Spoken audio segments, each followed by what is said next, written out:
We finally got the rough draft pages for Chapter 91, which surprisingly came out a day early. We usually get the panel previews before the rough draft pages, but for some reason, the Dragon Ball official website decided to drop just the rough draft pages early. If it was going to be a panel preview, it was probably going to be this one of Piccolo.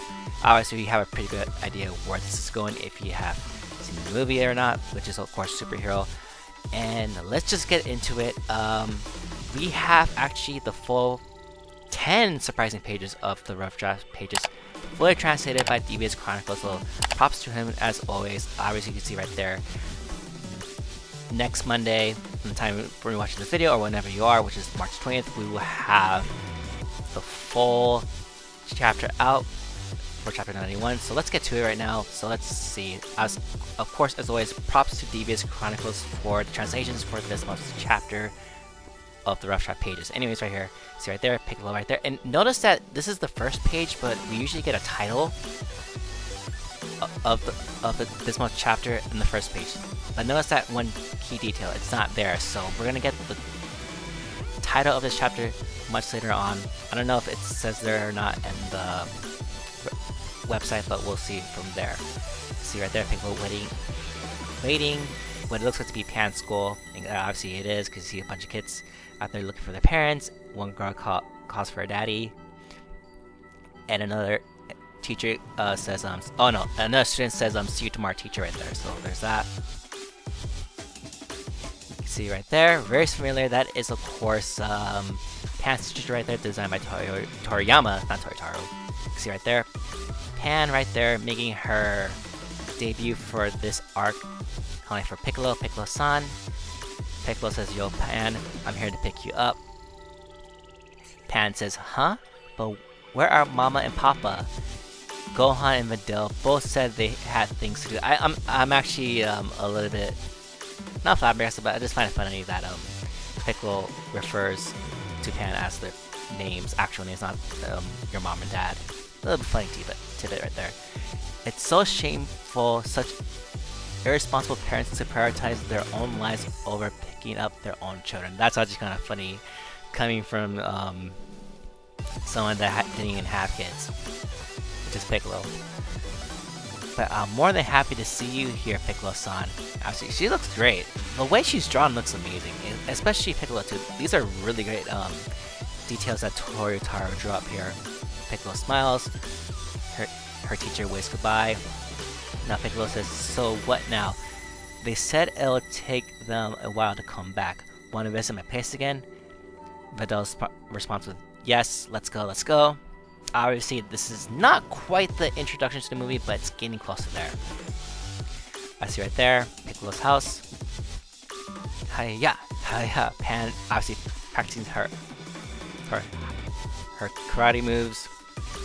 And right there, here to clean up the evil in the world. I'm the Saiyan Man. Notice that she did not say Saiyan X1 and X2, who are very popular right now. And Piccolo responds with, what's with that Saiyan Man thing?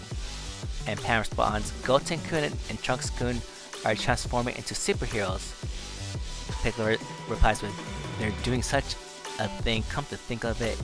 There was a time when Gohan was doing that too. So Pan does not quite realize that it was her dad who originated the Saiyan name and not Goten and Trunks. So I like to see Pan to learn that in the future.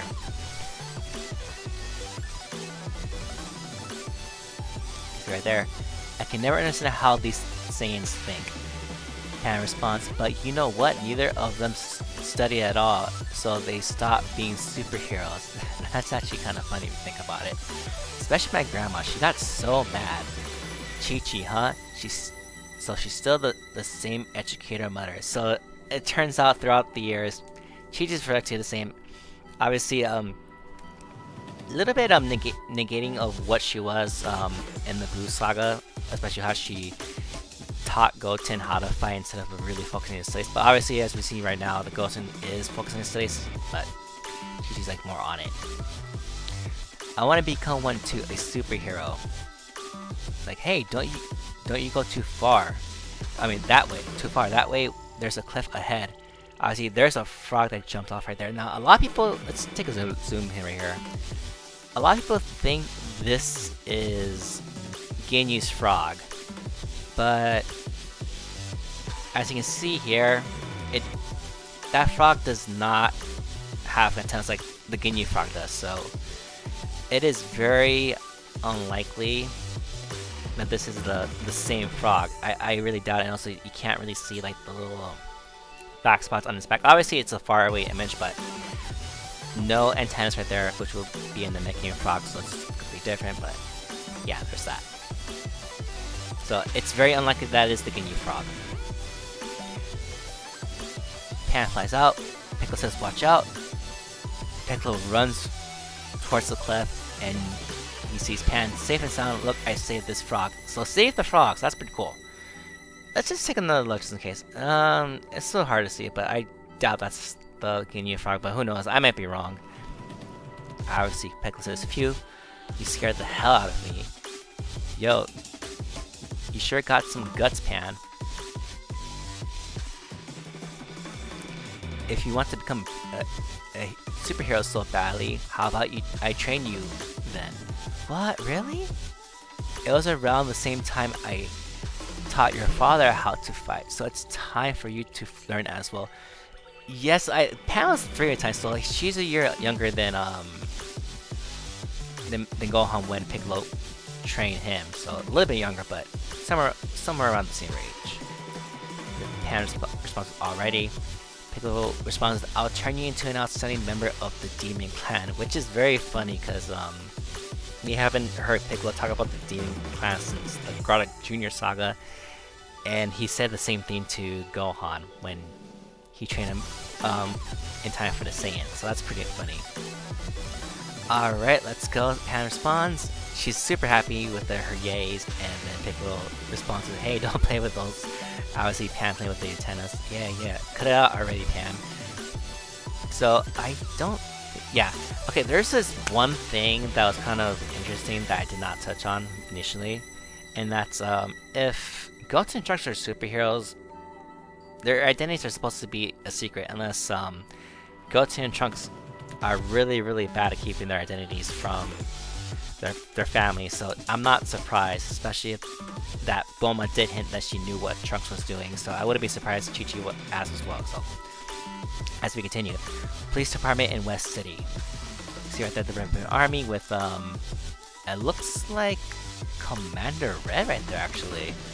The Red Ribbon Army is an evil army that once plotted world domination. So this is, the police station, obviously. This is, I'm assuming, the chief. However, 30 years ago, with Commander Red Raybons, we never got Commander Red last name until now. So this is a brand new detail. Raybon's death. Maybe the... Oh, what if Raybons is actually a pun for rainbow? So they just took out the N. So, I mean, rainbow. Yeah, they took out the N, so it's rainbow. So red rainbows. That makes total sense, especially with the color scheme of the Red Ribbon Army. So yeah. Is believed to be completely destroyed, but we recently got an intel that his son Magenta Raybon is planning to revive the army. This guy responds, isn't Magenta the president of Red Pharmaceuticals? She replies with, Red Pharmaceuticals is nothing but a public front as they rebuild their army in secret. The army is aiming to recruit the new prisoner Dr. Hedo to speed up their revival. Why recruit him? Officer Krillin will fill you in. Yes, ma'am. I like that Krillin's getting like a little bit more shine in this arc than he did in the movie, so that's pretty cool to see he has a bigger role. So this is basically the summarizing of the introduction of the superhero movie. Hedo is the grandson of the genius researcher Dr. Garel. He was part of the Ribbon Army who contributed his androids research to them. Hedo's father was Garel's late wife, younger son. When Hedo was in elementary school, he lost both his parents in an accident while Hedo was still a child. He used his inheritance to live on his own. He was brilliant enough to get a doctorate at the age of 14. However, his personality prevented him from fitting in any laboratories, so it seems he used his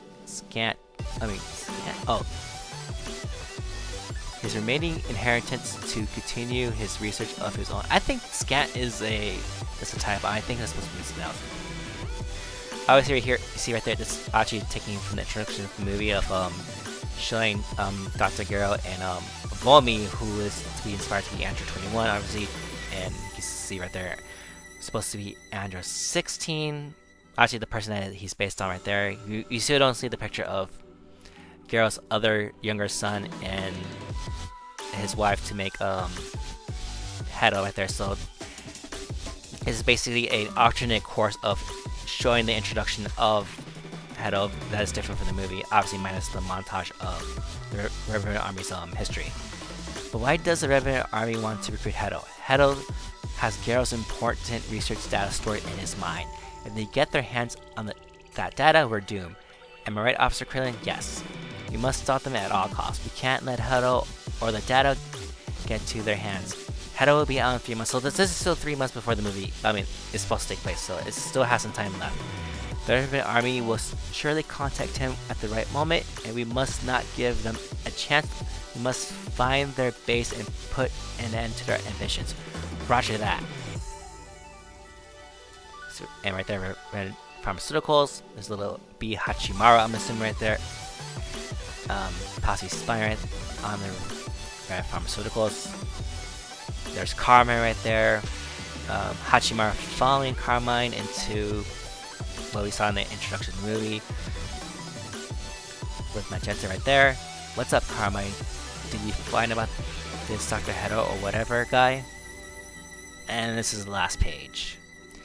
I found out that he's currently in prison, sir. What? That means our plans are gonna be delayed. Do we really need Hedo's help to rebuild the army? Yes, sir. Obviously, Carmine did his research on this. But don't worry, sir. He'll be out in 3 months, so what should we have him then? Oh, I see. You better not screw it up then. I will fulfill the dream of war domination that my father could not achieve. So yes, that is the end of the rough draft pages. Of course, thanks to always DBS Chronicles for the translations. This is really good to see. I just really like how detailed and great that the movie characters look in manga format right now. Even if it's a rough draft pages, they look really dead on onto their designs that the Superior movie portrayed them to be. So this is great to see. So anyways, guys, let me know down in the comments down below what do you expect to be seen in this chapter. Obviously, there's lots to be seen. I do think Broly will get recruited. We'll probably get more details on that, but obviously we're going to see maybe Hachimaru spy more for Dr. Hedo, and there'll be more. I think there'll be more of the Trunks and Goten storyline still yet to be resolved. Tiamat X1, X2 would not be seen last chapter. I do believe there will be more. But yeah, let me know in the comments down below what you think's gonna happen in this month's chapter. But anyways, guys, thank you for watching this video. This is the end of the video here. Be sure to hit the like button for this video, subscribe if you haven't already, and hit the notification bell whenever I upload new videos like this. Of course, Dragon Ball. Saiyan Survive, signing out. I'll see you guys later. Catch you guys in the next video for the chapter full spoilers coming out this week. I'll see you then. Have a great one. Bye.